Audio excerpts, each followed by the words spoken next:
Ooh, there she is. So today I'm doing my top 10 Ark Survival Ascended changes. So this will include one bonus one at the end, which I figured I'd chuck in just for the fun of it. I thought I'd be a bit naked, keep you all interested. And let's get into the video. Yay! Number one on the list is probably the most obvious and probably the most defining one, which is the visuals of the game. They've changed completely, and if you haven't played Ark in a little while, going from Survival Evolved to Survival Ascended can feel like a totally different game, and it just looks so good, and so good to be back in the Ark and enjoying it, and enjoying all these new visual features, which just look lush.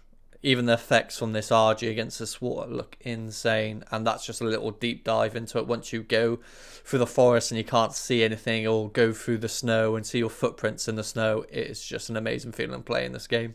Number two on the list is appearance. So they've added a lot more customization options than before for your character. So you can make them hench as whatever you want them to be, or skinny as a rake and tiny as a rake to try and avoid those PvP fights and all that good stuff. But as you can see, you can change every single muscle group that you can find on a normal body, and you can make them your own as much as possible, which is just a nice feature because you can pretty much design whatever you want, and being in full control of that just feels nice. Number three on the list is probably my personal favourite, which is the map locations that you can do now. You used to be able to do this on Ark Survival Evolved, but it's so much more simpler and more effective now.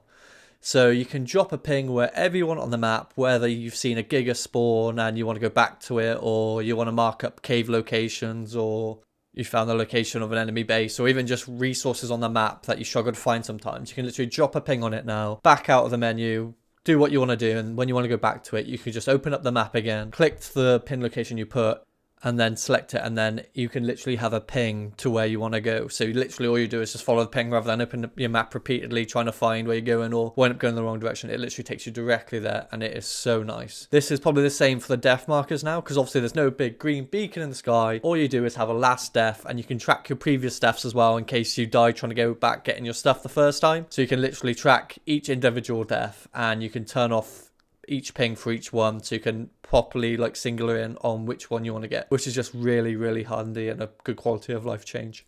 Number four is being able to track blueprints. So now if you're creating a base and you need a certain amount of foundations, or you need a certain amount of walls, all you have to do is go into your inventory, go to the blueprint section, right click and press track. So from now on it will track all what you need, and it will tell you how much resources you have for each individual one you track, and how many of each piece you can make at one time. So if you have enough stone and wood and thatch for like 10 foundations, it will pop up and you can actually see that you've got enough for 10, rather than jump in, checking, oh, don't have enough stone, jump in, jump out, check again, oh, I haven't got enough thatch. It's another nice quality of life change, which just makes Arking a bit easier. Nice. Number five is, if you're like me and you suck and you lose creatures all the time, this one's perfect, because now you can track any creature that you've tamed, /taming, /trimate on the Ark.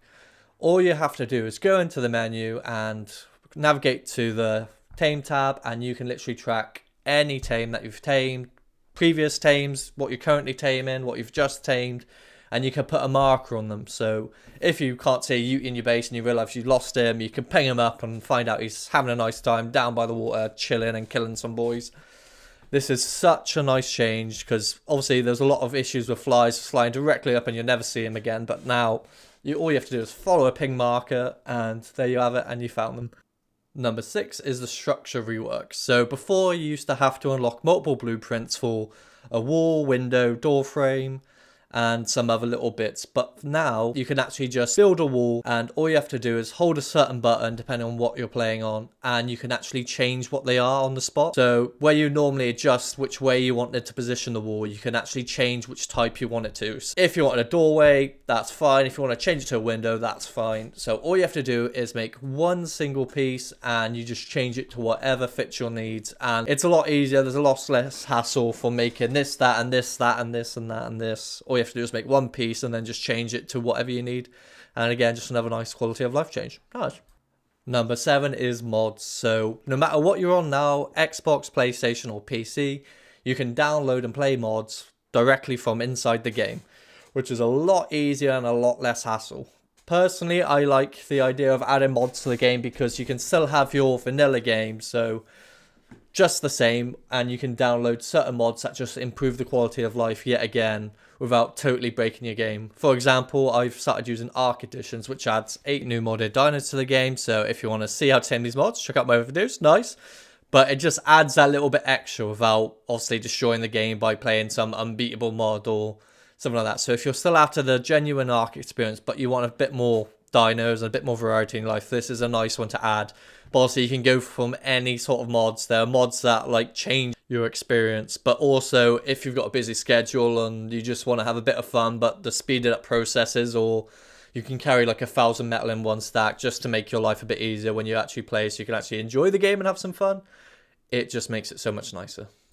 At number 8, we have the Tech Binoculars update. So the Tech Binoculars are unlocked by defeating the Overseer on Alpha, which is the hardest boss in the game and obviously the end game boss, which sucks because it would have been nice to get these a bit earlier for the tames to actually go against him, but hey ho, you can also spawn them in if you really want to, if you're having a single player experience and you just want it for convenience. So the Tech Binoculars have been updated so that when you use them, you can actually see all the stats of a dino, whether it's wild or tamed, how many points are pumped into each one of the stats. So obviously if there's 2 gigas 150 in front of you, long process to tame them and knock them out, but you can literally scan them. If one has like 10 points in melee and one has 30 points in melee, you know exactly which one you're going to want to tame. It's a really nice update, which used to be a mod, but obviously they've took account into players' feedback and the community's been listened to, which is nice. Nice! At number 9, we have movement speed. So since Ark Survival Evolved, movement speed has actually been removed from the game, which at first I was skeptical about, but it makes sense. One, from the PvP angle, you can't just outrun every little thing in the game and go like 1,000,000 miles per hour, just have nothing but speed and boloing people and you can't even see them. And in PvE, your character can't outrun an alpha raptor, which just, to be honest, makes logical sense. And as much nicer it is to outrun one, it's nice having a bit of realism that you can't physically escape one, and it's kind of scary but nice. Last but not least is 10, which is the Oviraptor changes. I've actually made a video about this, but I'm going to mention it again because when it comes to wyverns and where you have to steal eggs to tame something, honestly, it's going to be a game changer. So Oviraptor has been changed now, so you don't need to drop him on top of an egg and he just casually picks it up and you hold him and then take him back and then just fly away. He can actually pick him up from range, and if you increase melee, he can actually pick him up from further and further away. So you don't have to aggro anything when you take eggs, or for example, you can fly through the wyvern trench, and as long as he's got the weight for it, you can take literally as many eggs as he can carry. This also works for non-fertilized eggs as well. So say if you want to make some kibble and there's bontos laying eggs around or anything like that, you can easily snatch them up, don't get smacked up a treat by their massive tail, and get out of there nice and easy, scot-free. Beautiful. An honourable mention is probably wild babies in the wild, except for gigas, karchers, and a lot of other tames. But you can find stuff like dotichruses, moschops, carnos, T-rexes, and the list goes on and on and on. It's probably more fun just to go out there and explore yourself and find all the babies. So to rob one of their babies, you have to kill the parents, and then the option will come up to claim them for your own. One thing to note is, if you're knocking out the parent, say it's a parasaur and he's got a baby parasaur following him, the baby parasaur will stay with the parent until the parent is dead or tamed, and in which case you can tame both. So you can tame the parent while it's been knocked out, and once the tame's successfully completed, you can go straight up to the baby and claim them for your own. Thanks for watching my top 10, and I'll see you in the next video. Nice.